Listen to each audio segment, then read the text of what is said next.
ஆண்டவராக இயேசு கிறிஸ்துவின் நாமத்தில் என் அன்பின் வாழ்த்துக்கள். இன்றைக்கு நம்முடைய தியானத்திற்காக நாம் தெரிந்து கொள்கிற வேத வசனம் ஏசாயா தீர்க்கதரிசன புத்தகம் 22ஆம் அதிகாரம் 22ஆம் திருவசனம். தாவீதுடைய வீட்டின் திறவுகோலை அவன் தோளின் மேல் வைப்பேன். ஒருவரும் பூட்டக்கூடாதபடிக்கு அவன் திறப்பான், ஒருவரும் திறக்கக்கூடாதபடிக்கு அவன் பூட்டுவான். கர்த்தருடைய அபிஷேகம் பண்ணப்பட்ட தாவீதின் குமாரனாகிய இயேசு கிறிஸ்துவை குறித்து சொல்லப்பட்ட ஒரு வாக்கியம். அவர் சிரசின் மேல் தாவீதின் திறவுகோல். அவர் பூட்டக்கூடாதபடி திறக்கிறவர், திறக்கக்கூடாதபடி பூட்டுகிறவர். இதை வெளிப்படுத்துகிற விசேஷத்தில் 1ஆம் அதிகாரத்தில் ஆண்டவர் சொல்லும் பொழுது சொல்லுகிறார், வானத்திலும் பூமியில் எனக்கு சகல அதிகாரம் கொடுக்கப்பட்டிருக்கிறது, மரணத்திற்கும் பாதாளத்துக்குரிய திறவுகளுடையவராய் இருக்கிறேன்.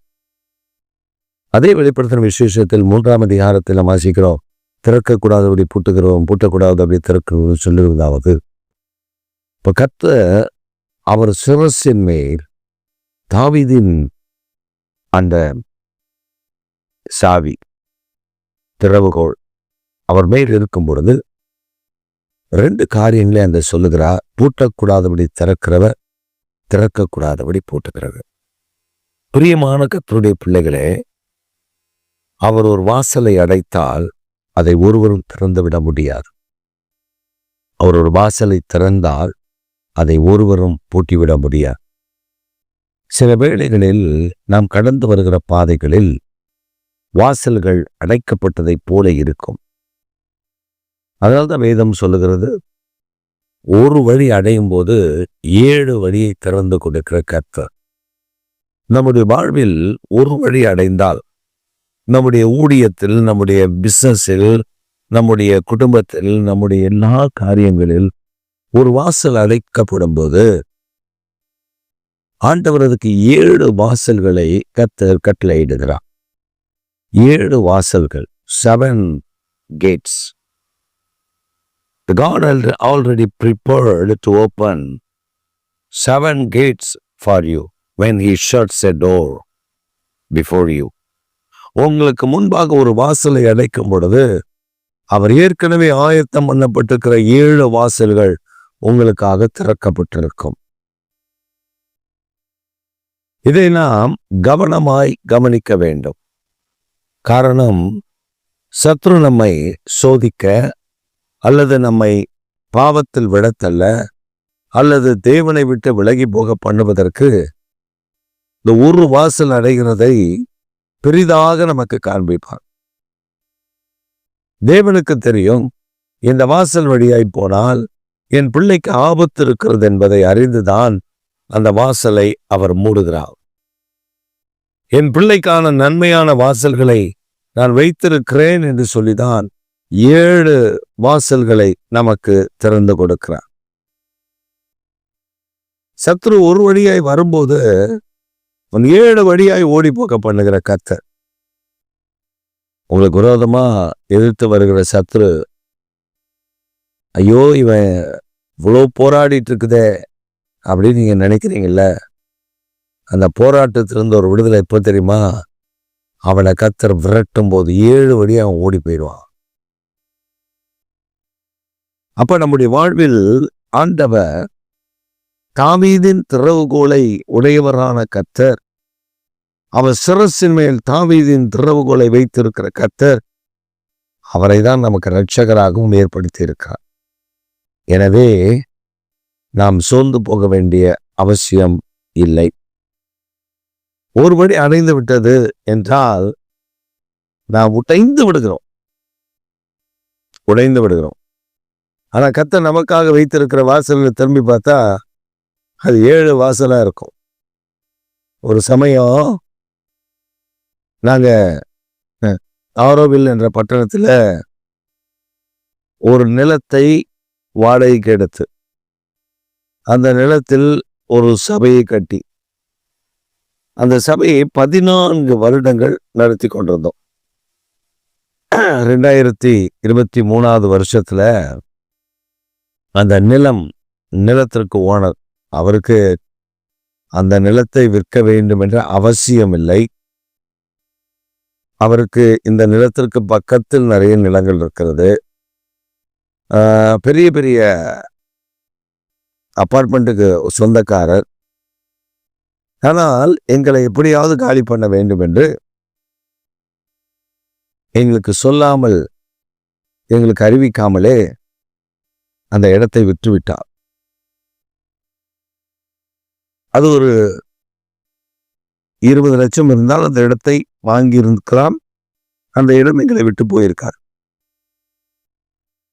இப்பொழுது அந்த பணம் இல்லாததினால் அதை வாங்க முடியவில்லை.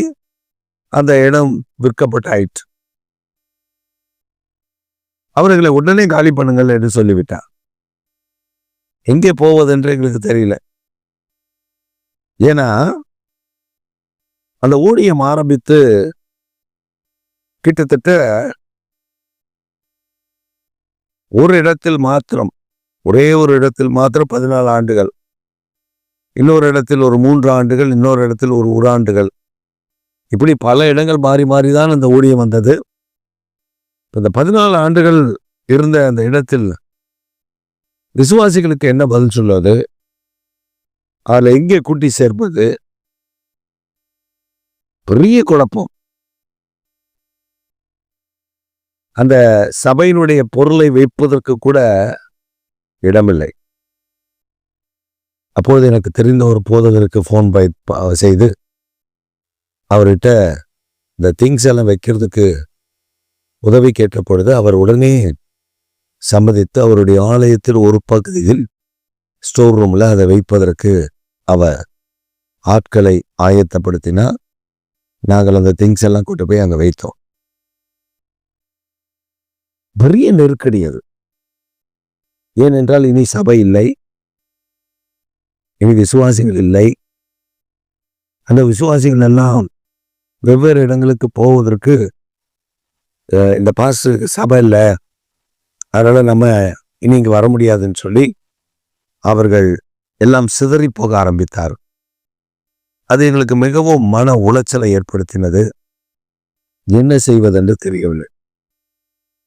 அப்பொழுது எங்களுக்கு வேறொரு இடத்தில், வேறு ஒரு பட்டணத்தில், அதாவது நாங்க ஊழியம் செய்த நாரோவில் என்று சொல்லுகிற நாரோவிலிருந்து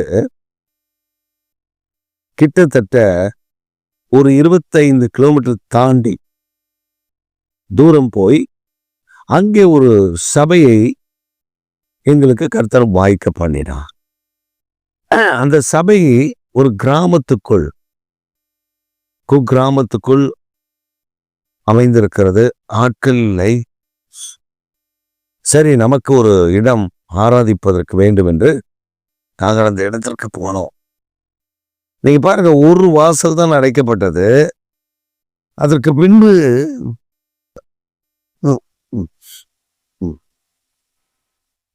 நான் இருந்த ஸ்தாபனத்தில் அவர்கள் எனக்கு சில சிறிய சபைகளுக்கு திருவிருந்து கொடுக்கும்படி ஏற்படுத்தினார்கள். அப்படி எனக்கு திருவிருந்து நான் கொடுப்பதற்கு கொடுக்கப்பட்ட சபைகள் 5. ஏற்கனவே ஒரு சபை இருக்கிறது, அதெல்லாம் 5 சபைகள். அது மட்டுமில்லை, நாங்கள் இழந்த அந்த சபைக்கு அருகில் ஒரு 4 விசுவாச குடும்பங்கள், நாங்கள் எங்கும் போக மாட்டோம், நீங்கள் தான் எங்களுக்கு ஆராதனை நடத்த வேண்டும் என்று நின்றதினால் ஒரு வீட்டில்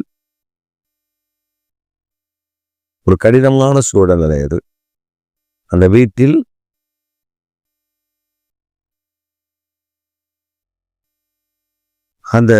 வீட்டில் ஒரு 4 குடும்பங்கள் கூடுவார்கள். அவர்களுக்கு ஒரு 1 மணி நேரம் ஆராதனை நடத்துகிறோம். இப்படி கர்த்தருடைய வார்த்தை உண்மை. 7 சபைகளை கர்த்தர் தந்தார். ஒன்றுதான் மூடப்பட்டது. 7 சபைகளை கொடுத்தது மாத்திரமல்ல, அந்த சபைகளிலே போய் அந்த மக்களை உற்சாகப்படுத்தவும் கர்த்தர் அனுக்கிரகம் செய்தார். பிரியமானவர்களே, அவர் திறக்கக்கூடாதபடி பூட்டுகிறவர், அவர் பூட்டக்கூடாதபடி திறக்கிறவர். இந்த காலை வேளையில் ஏதோ ஒரு சோர்வோடு, ஏதோ ஒரு வாசல் அடைக்கப்பட்ட விரக்தியில், ஐயோ எனக்கு இந்த வாசல் அடைக்கப்பட்டு விட்டதே என்று ஏக்கத்தோடு இருக்கிறீர்கள் என்று நான் அறிகிறேன். அப்படிப்பட்ட உங்களுக்காகத்தான் இந்த வார்த்தை. கவலைப்படாதிருங்கள், உங்களுக்கான வாசல் திறக்கப்படும். அது 1 அல்ல 2 அல்ல 7 வாசல்கள். அதை திறக்கிறவர் நம்முடைய தேவனாகிய கர்த்தர், சர்வ வல்லமை உடையவர். இந்த காலை வேளையில் உங்களுக்கான ஆசீர்வாதங்களை இன்றைக்கு இந்த காலை வேளையில் கட்டளையிடுகிறார். 1 அல்ல 2 அல்ல 7 டைம்ஸ் ஆஃப் blessing. 7 விதமான நன்மைகள் இப்பொழுதே உங்கள் மேல் இறங்கி வருகிறது. பெற்றுக்கொள்ளுங்கள். அடைக்கப்பட்ட வாசலை குறித்து கவலைப்படாதிருங்கள். திறக்கப்படுகிற வாசலுக்காக கர்த்தரை துதியுங்கள். ஆமென். ஆமென்.